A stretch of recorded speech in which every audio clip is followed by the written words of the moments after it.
National medical কমিশনের guideline মেনে ইংরেজ বাজারের লক্ষ্মীপুর গ্রামটি দত্তক নিলেন মালদা মেডিকেল কলেজের পড়ুয়ারা। এখন থেকে ওই গ্রামের প্রায় 200 পরিবারের চিকিৎসা পরিষেবার সব দায়িত্ব মেডিকেলের পড়ুয়াদের।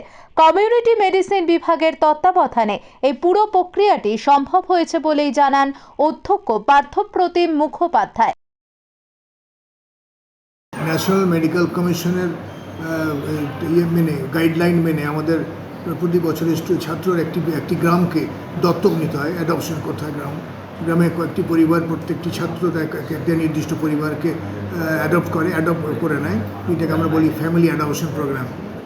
এই ফ্যামিলি অ্যাডপশন প্রোগ্রামটা আমরা প্রতি বছর প্রতি ইয়ারে করা হয়। এবছর আমরা করা হলো লক্ষ্মীপুর গ্রামটি। আমরা লক্ষ্মীপুর গাজীগ্রাম, যেখানে লক্ষ্মীপুর গ্রামটিকে আমরা পরিবারগুলিকে আমরা নেওয়া হলো।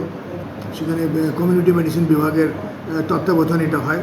কমিউনিটি মেডিসিন বিভাগীয় প্রধান এবং অন্যান্য ফ্যাকাল্টি তারা ছিলেন, আমিও ছিলাম, এবং সেখানে ছাত্ররা গিয়ে নির্দিষ্টভাবে করেছেন। এই পরবর্তীকালে তারাই এরপর থেকে রেগুলারলি সেই গ্রামের পরিবারগুলিকে তারা নজর রাখবেন, তাদের স্বাস্থ্যের বিষয়ে, তাদের কোনো রোগ অসুখের বিষয়ে, এবং তাদেরকে পরামর্শ দেবেন এবং কিছু হলে যোগাযোগ রাখবেন। এটা একটা কারিকুলামের অংশ।